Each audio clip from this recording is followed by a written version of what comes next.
નમસ્કાર. SY B Com semester 4 business management chapter 2 માલ સામગ્રીની ખરીદી અને ચકાસણી material purchase and material inspection, જેમાં આપણે માલ સામગ્રીની ખરીદી એટલે શું, એનો અર્થ અને એમને ખરીદી માટે કઈ કઈ બાબતો ધ્યાનમાં રાખવી, ખરીદી કરતી સમયે કઈ કઈ બાબતો ધ્યાનમાં રાખવી અને ખરીદી એટલે શું, ખરીદી કેવી રીતે કરવી જોઈએ, તો એના વિશે ચર્ચા કરી હતી. જેમાં ખરીદીની વ્યાખ્યામાં ખરીદી એટલે વસ્તુના ઉત્પાદન માટે જરૂરી કાચો માલ, યંત્ર, ઓજારો અને સાધનો ઓછામાં ઓછી કિંમતે, યોગ્ય ગુણવત્તામાં, યોગ્ય જથ્થામાં અને યોગ્ય સમયે મેળવવા.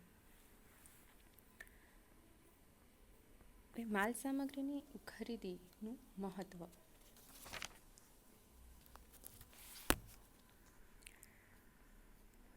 જો માલ સામગ્રીની ખરીદી વ્યવસ્થિત થશે તો ઉત્પાદનનું જે એકમ છે એમાં ખરીદી પછીના જેટલા પણ કાર્ય થતા હશે એ બધા વ્યવસ્થિત રીતે થશે અને ખરીદીની પડતર જળવાયેલી રહેશે તો એની જે કુલ પડતર હશે એમાં પણ ઘટાડો થશે અને કુલ પડતરમાં ઘટાડો થવાથી નફામાં પણ વધારો થઈ શકે.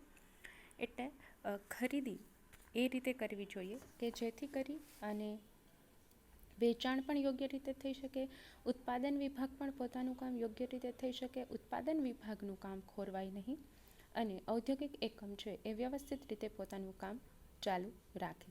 તો કોઈ પણ એકમમાં માલ સામગ્રીની ખરીદીનું મહત્ત્વ શું છે? એક તો ખરીદી પડતરમાં ઘટાડો કરી શકાય, યોગ્ય ગુણવત્તાવાળા માલ સામાનની ખરીદી કરી શકાય, ઉત્પાદનનો જે પ્રવાહ છે એ ઉત્પાદન પ્રવાહને માલ સામાનનો સતત પુરવઠો પહોંચાડી શકાય, માલ સામાન ખરીદીના સુયોગ્ય અને સાનુકૂળ કરારો એકમમાં અમલમાં લાવી શકાય અને ખરીદી પર અસર કરતા તમામ પરિબળોને ધ્યાનમાં રાખી અને ખરીદી કરવી અનુકૂળ પડે. તો કોઈ પણ એકમમાં ખરીદી પડતરમાં ઘટાડો કેવી રીતે કરી શકાય? હવે કુલ પડતર છે એ કુલ પડતરમાં બધા જ જે ખર્ચાઓ થતા હશે એ બધા જ ખર્ચાઓનો સમાવેશ થઈ જતો હોય. તો હવે એમાં સૌથી વધુ જે ખર્ચ થતો હશે એ ખરીદીનો ખર્ચ હશે. તો માલ સામગ્રીનું ખર્ચ ઘણા સારા એવા પ્રમાણમાં કુલ પડતરમાં મળી રહેતું હોય. હવે ખરીદ પડતરમાં ઘટાડો કરવા માટે ખરીદીમાં પણ ઘટાડો કરવો આવશ્યક બને છે. સરવાળે કુલ પડતરમાં ઘટાડો કરી શકાય. એક સંશોધન અનુસાર એવું સાબિત થયું છે કે ખરીદીમાં યોગ્ય અંકુશ રાખવામાં આવે અને ખરીદીના ખર્ચમાં ઘટાડો કરવામાં આવે તો વૈજ્ઞાનિક રીતે એની સીધી જ અસર કુલ પડતર ઉપર થાય છે અને ખર્ચમાં ઘણો ખરો એવો ઘટાડો થઈ શકે છે.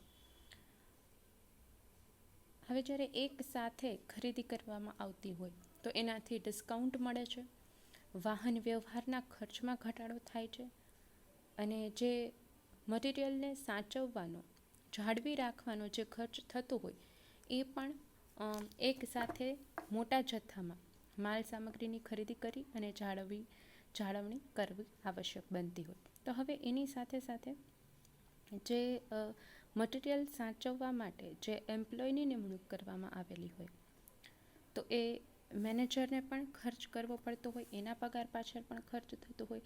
તો આવી બધી જ વસ્તુ છે એ ખરીદીના ખર્ચમાં સમાવેશ થતો હોય.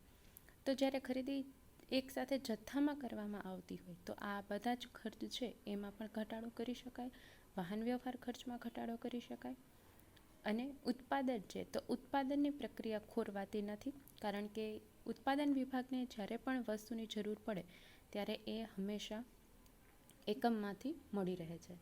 તો વ્યવસ્થિત ખરીદીના જથ્થાને પૂરતું મહત્ત્વ આપવાથી માલ સામાન પડતર ઉપર પણ અંકુશ રાખી શકાય. ત્યારબાદ છે યોગ્ય ગુણવત્તાવાળા માલ સામાનની ખરીદી. હવે યોગ્ય ગુણવત્તાવાળો માલ સામાન એ ઉત્પાદિત વસ્તુની ગુણવત્તા એનું મહત્ત્વનું વેચાણ પરિબળ કહી શકાય.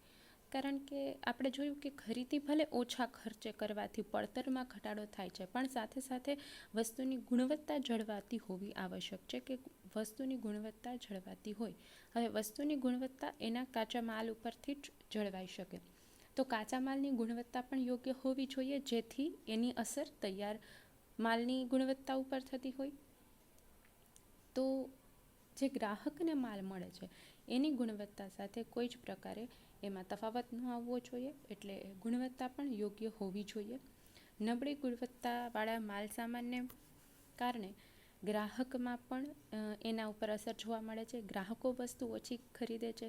ગ્રાહકો વસ્તુ ઓછી ખરીદે છે એટલે એકમની શાખ ઉપર પણ અસર પડે છે. તો આના કારણે થઈને એકમના વેચાણમાં ઘટાડો થઈ શકે. તો આવું ન થાય એને કારણે થઈ અને કોઈ પણ વસ્તુની ખરીદી કરવામાં આવે, એ કાચો માલ હોય, અર્ધ તૈયાર માલ હોય કે સંપૂર્ણ તૈયાર માલ હોય, તેની ગુણવત્તા છે એ વ્યવસ્થિત રીતે જળવાતી હોવી જોઈએ, જેથી કરીને ગ્રાહકો છે એને કોઈ જ પ્રકારે નુકસાન ભોગવવું ન પડે અને એમને જેટલો ખર્ચ કરેલો હોય એ વસ્તુ એમને એમાં સામે એને સંતોષ એટલો મળી શકે. તો એના માટે થઈ અને કાચા માલની ખરીદી છે એ યોગ્ય રીતે થતી હોવી જોઈએ. એમાં બધી જ વસ્તુનું આયોજન સાથે કાચા માલની ખરીદી થતી હોવી જોઈએ, કે ભાવમાં પણ વધારે ન હોય, સાથે સાથે ટ્રાન્સપોર્ટેશન માટે પણ વધુ ખર્ચ ન થતો હોવો જોઈએ, માલની ગુણવત્તા પણ યોગ્ય રીતે જળવાતી હોવી જોઈએ. અને આ બધા જ બાબતોને જાળવણી કરી અને આ બધા જ પરિબળો ધ્યાનમાં રાખી અને સાથે એ પડતરમાં ઘટાડો કરતા હોય એવા પ્રકારના કાચા માલની ખરીદી કરવી આવશ્યક બને છે. અને ગુણવત્તા પણ જળવાતી હોય એવો માલ ખરીદવો કોઈ પણ એકમ માટે યોગ્ય ગણાય. ઉત્પાદન પ્રવાહને માલ સામાનનો સતત પુરવઠો મળતો રહે. હવે ખરીદી એ પ્રકારે કરવી જોઈએ કે કોઈ પણ એકમની જે વર્કિંગ કેપિટલ છે એ વર્કિંગ કેપિટલ પણ જળવાઈ રહે અને સાથે સાથે ઉત્પાદન છે એ પણ રોકાવું ન જોઈએ, ઉત્પાદન પણ સતત ચાલતું હોવું જોઈએ. એ પ્રકારનું આયોજન કરીને જ કોઈ પણ એકમે ખરીદી કરવી જોઈએ. અલગ અલગ પ્રકારના માલ સામાનને અલગ અલગ પ્રમાણમાં, અલગ અલગ જથ્થામાં ખરીદી કરવી પડે. જે માલ સામાન નાશવંત હોય તો એ પ્રકારનો માલ સામાન છે એ સમયાંતરે ખરીદવો પડે, કારણ કે ટૂંક સમયમાં જ એને ઉપયોગમાં લઈ લેવો પડતો હોય. પરંતુ અમુક માલ સામગ્રી એવી હોય કે જે લાંબા સમય સુધી સાચવી શકાય છે, તો એવી માલ સામગ્રીને એકસાથે ખરીદી કરી શકાય. એના ઉપર જે ડિસ્કાઉન્ટ મળતું હોય એ ડિસ્કાઉન્ટનો જે ભાવ તફાવત હોય એ પણ મેળવી શકાય. અને સાથે સાથે અમુક માલ સામગ્રી એવી હોય કે ઝડપથી બગડી જતી હોય પરંતુ એને સ્ટોર કરી શકાતી હોય, તો કોલ્ડ સ્ટોરેજ જેવી વ્યવસ્થા કરીને એનું સ્ટોરેજ પણ કરી શકાય. તો આવી બધી બાબતો હોય, જેમ કે અમુક કેમિકલ હોય તો એને અમુક તાપમાનમાં જાળવી રાખવા પડતા હોય, તો આવી વ્યવસ્થા એકમના સ્ટોરેજમાં જ કરવામાં આવતી હોય.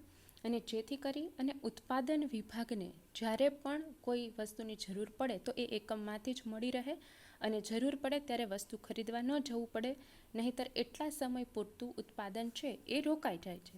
તો આવું ન થાય એના કારણે થઈ ઉત્પાદન સતત ચાલતું રહે, એના કારણે ખરીદીનો પુરવઠો કરીને રાખી દેવો આવશ્યક બને છે. તો ખરીદી સમયસર થતી હોવી જોઈએ, યોગ્ય સમયમાં એ ખરીદી થઈ જતી હોવી જોઈએ, જેથી ઉત્પાદનને જરૂર પડે ત્યારે એ મળી રહે.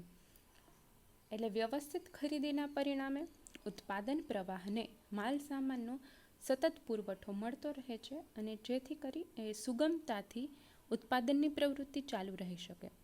હવે ઉત્પાદનની પ્રવૃત્તિ થાય એ પછી જ આગળ બીજી પ્રવૃત્તિ થતી હોય. સૌ પ્રથમ કાચો માલ એકમમાં હોય તો એનો ઉપયોગ કરીને ઉત્પાદન વિભાગ છે એ ઉત્પાદન કરે. ત્યારબાદ ઉત્પાદિત થયેલી વસ્તુને પેકિંગ કરવામાં આવતી હોય. પેકિંગ થયેલી વસ્તુને વેચાણ માટે તૈયાર કરીને વેચાણ વિભાગમાં મોકલવામાં આવતી હોય. હવે એ વેચાણ વિભાગમાં તૈયાર માલ છે એ રેડી રહેતો હોય અને એમાંથી જેટલા પ્રમાણે વેચાણની જરૂરત પડતી હોય અને બજારમાં વસ્તુની જે પ્રમાણે માંગ ઊભી થતી હોય એ મુજબ વેચાણ વિભાગમાંથી તૈયાર માલ મોકલવામાં આવતો હોય. તો ઉત્પાદન યોગ્ય રીતે સમયસર થતું હશે તો જ વેચાણ પણ સમયસર થઈ શકે. એના માટે થઈ અને ખરીદીનો કાચો માલ છે, પુરવઠો છે એટલો એકમમાં જળવાતો હોવો જોઈએ કે ઉત્પાદન છે એ રોકાઈ ન જાય. માલસામાન ખરીદીના સુયોગ્ય અને સાનુકૂળ કરારો અમલમાં લાવી શકાય.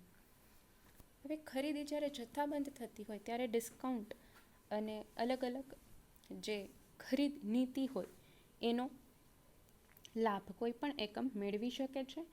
તો ઓછા ભાવે મેળવી શકે અને અન્ય જે નીતિઓ ખરીદી માટે બનાવવામાં આવતી હોય એનો પણ કોઈ પણ એકમ છે એ લાભ મેળવી શકે.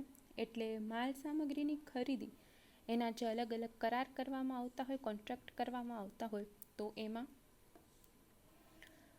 જો જથ્થાબંધ ખરીદી કરવામાં આવે તો આવા અલગ અલગ પ્રકારના જે કરારો છે એનો લાભ મેળવી શકાય. અન્ય વેપારી શરતો પણ હોય, જેમ કે જ્યારે જથ્થાબંધ ખરીદી કરવામાં આવે તો એવી શરત પણ હોઈ શકે કે 5 દિવસની અંદર જો પેમેન્ટ કરી દેવામાં આવતો હોય તો જે ડિસ્કાઉન્ટ હોય એ ડિસ્કાઉન્ટનું પ્રમાણ વધારી દેવામાં આવતું હોય. કોઈ માલ સામગ્રી ઉપર 10ની જગ્યાએ 15% ડિસ્કાઉન્ટ આપી શકતા હોય. તો આ રીતે શું થશે કે જથ્થાબંધ ખરીદી કરશે તો એકમને એટલો પડતરમાં ઘટાડો થશે. એ ઉપરાંત માલ સામગ્રીની ખરીદીના કરારો કરતી વખતે ભાવ અને વ્યાપારી શરતો હોય તો એમાં પણ કાળજીપૂર્વક એ બધી કરારો કરવા પડે, નહીંતર ઘણી વખત નુકસાન પણ થઈ શકે.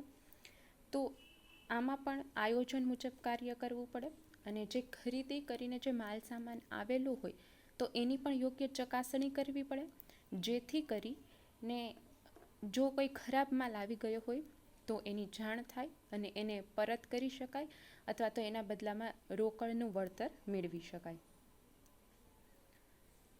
હવે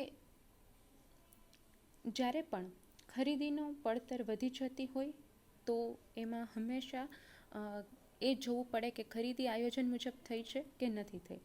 એટલે વ્યવસ્થિત રીતે ખરીદી કરવા માટે સૌપ્રથમ આયોજન કરવું પડે અને ત્યારબાદ એ માહિતી મેળવવી પડે કે ખરીદીની પડતરમાં સારી ગુણવત્તાવાળો માલ કઈ જગ્યાએથી વધુ સારો મળે છે, જેના કારણે થઈ અને વાહન વ્યવહારના ખર્ચમાં પણ ઘટાડો કરી શકાય.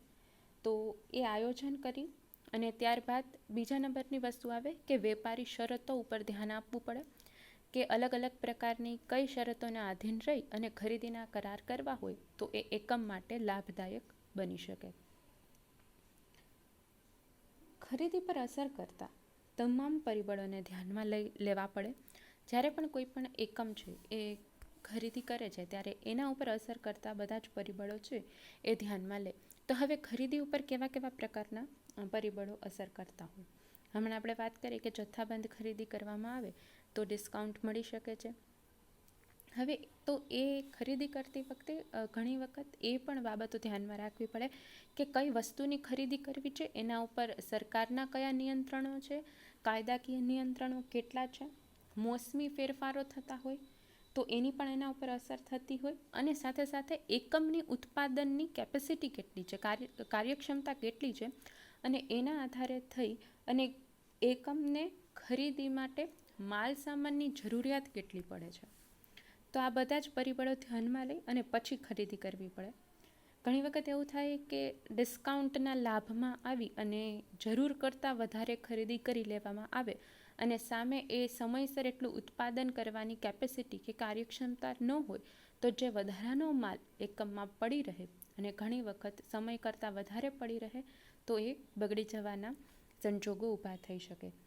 તો ખરીદ વિભાગના જે કર્મચારી હોય એ કુશળ અને કાર્યદક્ષ કર્મચારી દ્વારા આ કાર્ય કરવામાં આવે તો વ્યવસ્થિત ખરીદી થઈ શકે અને આ જે બધા જ પરિબળો ધ્યાનમાં રાખી અને ખરીદી કરવામાં આવતી હોય, મોસમ છે, સરકારી નિયંત્રણો છે, કાયદાકીય જેટલી પણ બાબતો એને અસર કરતી હોય અને સાથે સાથે કેવા પ્રકારની વસ્તુ છે, નાશવંત વસ્તુ છે, ઝડપથી બગડી જાય એવી વસ્તુ છે, ડ્યુરેબલ ગુડ્સ છે, લાંબા સમય સુધી ટકી શકે એવા પ્રકારની વસ્તુઓ છે, કેવા પ્રકારની વસ્તુની ખરીદી કરવા માટે આયોજન કરવામાં આવતું હોય એના આધારે ખરીદી કરવાથી એના અસર કરતા પરિબળો છે તો એમાંથી પણ એના જે ગેરલાભ છે એને દૂર કરી અને એના લાભ ઉઠાવી અને એકમને ફાયદો કરી શકાય છે.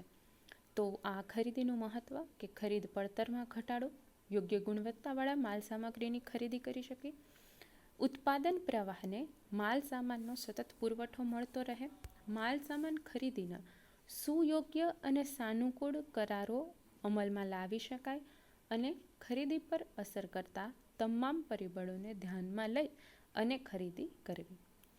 ત્યારબાદ માલ સામગ્રી ખરીદીનું વ્યવસ્થા તંત્ર કેવું છે એના વિશે ચર્ચા કરીશું. Thank you.